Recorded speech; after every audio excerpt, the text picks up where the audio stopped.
Rasha umugore araho umwanya maze ariko iyo ambwira ko atebabasha banasivye nanje kwigira udukurse dukeye nka tubiri nkaba ndakuye mu nzira kumbwira ngo 10 minutes 15 minutes none raba 43 minutes mani ishimwe raca nadeblotse aya masashe araranguye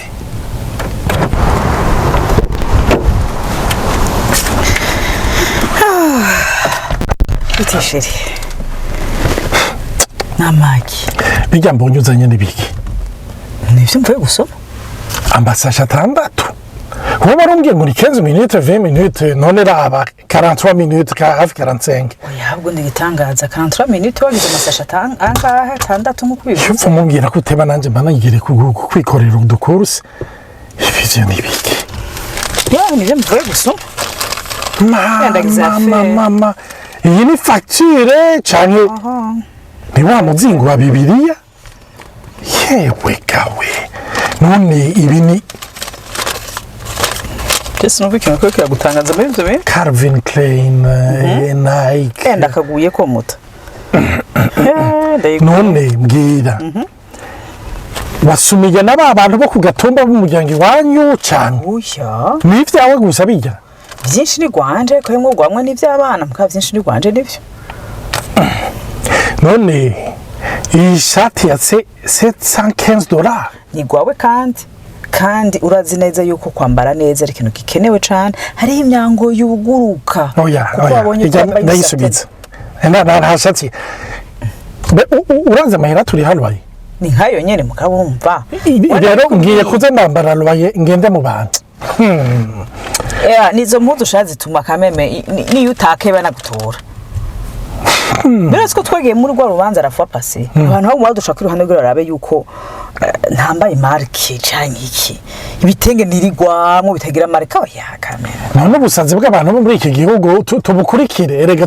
tosanga twarahereye mu nzira oya urumva none marke hari kimhindurira hari guhindura mu buzima bwawe abibi birashoboka ndakubwiye ko hari imyango ishobora kuguruka canke ikugagwa kuko wambaye marke nziza chonzi cho hari imyango iza kuguruka ya nyene inzo adusohora ariko ibi bintu vraiment bani bintu non ça c'est exagéré c'est être irresponsable vraiment oya Jesse numva gitangaza kirimo muri ivyo bintu ndakubwiye gitangaza kirimo inaga agasengeri ka $45 umvuye ncana kugiye iyo umugore yambaye neza urabizi neza yuko acashima n'umugabo ko umugabo amufata neza nukuvuga iki kintu cyose ni preuve yuko unkunda cyenda gukunda windi ko nakugudugiriza niveau sociale yabaza avuga ati Olivier ageze aho yambika neza umugore we na mamarki biga vyabaye vyiza maze guhana ama respect yandi baguhana ama contrat mu byo kurakora bakwizigire ko gusa babonye ko kameme nambaye bisesutse rindira gato rindira nibiki Jesse numva ikintu kitangaje mu Rwanda kugira rindira tudushweka ifoko nzadatumika shano two kwambara ndiko ndateka umu supervisor yari yambwiye ngo muri weekend anshire kuri shift nje gukora ndamwankira nibaza ngo numwanya nzopasa n'abana reka ndamubwire kuko aya mafacture sino yava imbere foko ni tapo buzibwi yabagawe ngiye kurara mbe ku kazi ndamubwire ko nzo ndi disponible ahubwo ngirira ubuntu ndakumva ariko mana sinarinzi ko waroza abagore yabarubwiye mu mpuzu ibirato navyo ntarabigura wowe warabonye gusa ibintu vya Nike niga n'abana kwishuri bagiye kuri rentre urazi yuko banteye ikigongo bagaruka bariko bararira ngo ntabirato vya marka abandi bose ngo bazanye ibirato bishasha nawe aho ugiye ukaguta twa $5 tw'uturofa two muri caguro y'abana bagira isoni kandi barababara donc rero bagiye ko twita famille marque oya abantu bava hantu hewe nje numva n'amaguru ariko arajugumira usanga ari amashasi ariko araza duhindura bari gutwara umuduga je ndumva yuko nogonga uva ko nogonga vraiment sinuri natumva mugabo kuko town agora umuduga ifoko tuwuhindura se tuzizanya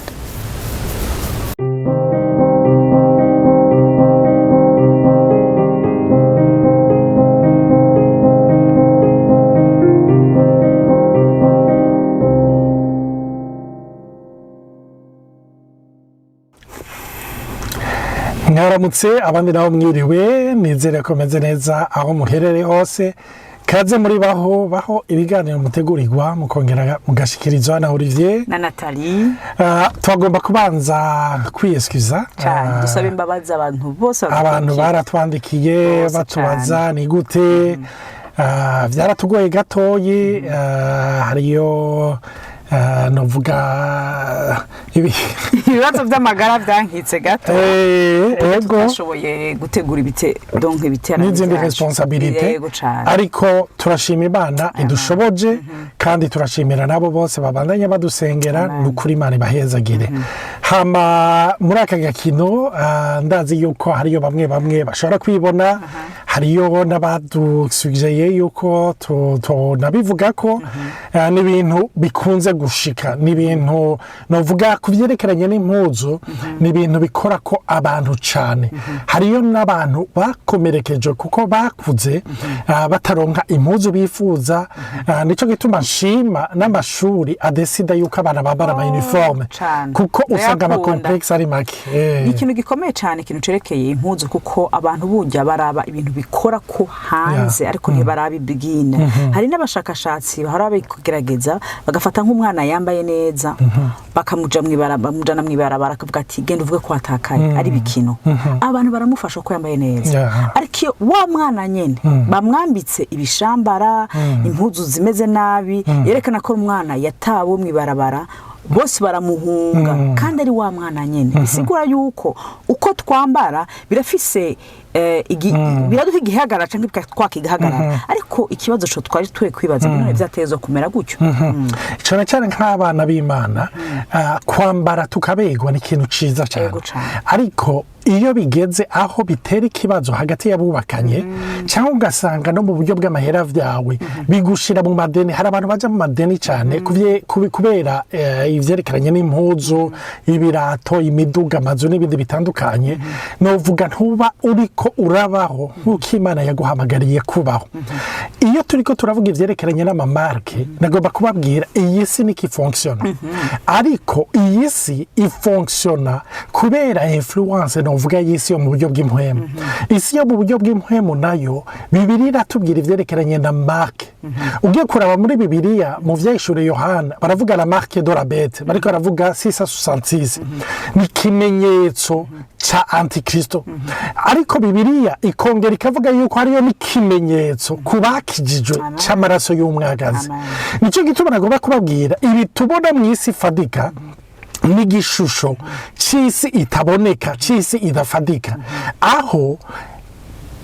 aho hari ikimenyetso aho hari ikidodo Imana yadushizeko ikimenyetso novuga so muhemu yera yadushizeko kigaragaza influence y'umhemu tubamo cyane bigaragaza kandi n'ikibanza kuko marke igaragaza umuriwe igaragaza ikibanza ufise igaragaza na influence ufise cyane marke mu buryo bw'imhemu ndavuga mu buryo bw'imhemu apana marke y'impuzu nico gituma nagomba kubabwira bene dada ntaco bitwaye marke y'impuzu ufise marke y'impuzu cyangwa utayifise nagomba kukubwira igikomeye nico kidodo nico kimenyetso c'imhwemu mwibuka umunsi umwe hari abantu bigeze kugerageza kuja kuderiva umuntu bagerageza kumukuramo abadayimoni hama bavuga ngo mwizina rya Yesu Paulo yigisha avuga hama izo mpwemu ziravuga ati Paulo turamuzi Yesu turamuzi ariko mwebwe muri bande nta kidodo bari bafise nta marke bari bafise kuri bo nagomba kukubwira uri kuranyumva iyo marke ni marke isi y'imhwemu ari y'abadayimoni ari y'abamarayika iyo yibonye irayubaha bisigura yuko twadushe kukwira gushira amaso kuco turi muri mhwemu identite yacu mbega urinde mbega wakugize icuri ninde kuko kenshi turatakara hagati y'ivyo dufise n'ivyo dushaka kuronka ko ari byo biduha agaciro ugasanga abantu nivyo twishize mu ntambara ushobora kufise n'uburyo buryo by'ukuri bw'amahera ufadika atakibazo kugura amamarka atacu byo guteza aho ugasanga warabaye imbohwe y'ivyo ufise y'ivyo ubona ati nintaronka kijya bazonsuzugura rero kenshi ni byiza ko dutahura yuko ico Imana ishobora no kudukura mu minwe hari igihe twibaza ngo ni satani yanaduteye kandi ari Imana ikiranatubohora ugasanga hari ibintu bishobora kuva mu buzima bwawe bikwibutse yuko utari ico kintu ari kuri kintu ibwina udahinduka kuko na hacu ho guhereza agaciro ibintu saho ibintu byatezo kuduhereza twebwe agaciro rero ico kintu dukwiye kugifata nkama tugatahura yuko ico turi muri mpemu arico kigaragaza agaciro kandi ariko dutanga agaciro kandi ico kiri muri twebwe iyo marke yadushizemo ni yitugurira imiyango iyo marke niyo yadutonesheje kandi dutonesha iyo marke turayibona mu buzima bwa Yosefu nico yakoze mu buzima bwa Yosefu malgré ko yari umuja bibiri ivuga ngo abamukoresheje babonye kwimanira kumwe niyo kandi ico yakora ko cyose cagira umugisha nico gituma nagomba kubabwira kandi ndangiza dusenga dusaba ngo Imana itugura amaso y'umutima kugira idutahuze ico Kristo yakoze ku musaraba kandi gidushira muri position idasanzwe yo kwitwa abana b'Imana nico dukwiriye kwiratira kuruta ibindi vyose data mwize na rya Yesu ndakwereka umuntu wese yadukurikiye ndasaba ngo uvugane nawe ndasaba ngo umuremeshe ndasaba ngo umusubize mu ivyizigiro ndasaba n'uwo muntu ari complexe kumbura uyu munsi ntaronse ka gashati yifuza ntaronse ka karato yifuza ariko reka umwibutse ico wamugize kandi ico wamugize nico gikomeye kuruta ivyo vyose tubonesha amaso icubahiro kibi cawe turaguhimbaje turagukeje turagutaziriye kuko watugize abami n'abaherezi icubahiro kibi cawe data ni mwizina rya Yesu tubisaba dushima amen Imana ibahezagire murashobora gukurikira utundi duseri twacu izindi nyigisho zacu kuri chaîne yacu ya YouTube cyangwa za Facebook zitwa kuri Facebook yitwa Baho kuri YouTube nayo yitwa Baho podcast hari abashobora no kuraba n'ibyo twandika kuri site yacu ikiri nshasha yitwa www.bahopodcast.com mwarahezagiwe